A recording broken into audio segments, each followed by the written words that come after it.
How to fix chat message limit reached on TikTok. Hello everyone, if you are facing this kind of problem on TikTok where it says chat limit reached, then follow these steps.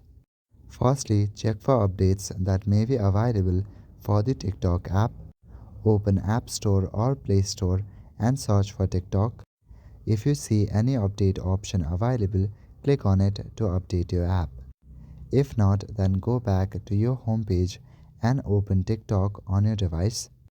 On TikTok, make sure you are logged in to your account. From your profile section, tap on the three-line icon at the top right corner. After that, select Settings and Privacy. In Settings and Privacy, scroll down and go to the option Free Up Space. Now here you will see the cache option. Click on Clear. Clear your cache and remove other things to make space.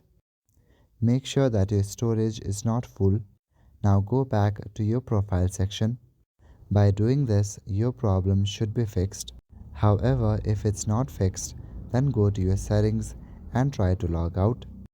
Log out and log back in, and this will fix your problem. So that is it for this video. I will see you in the next one. Thank you.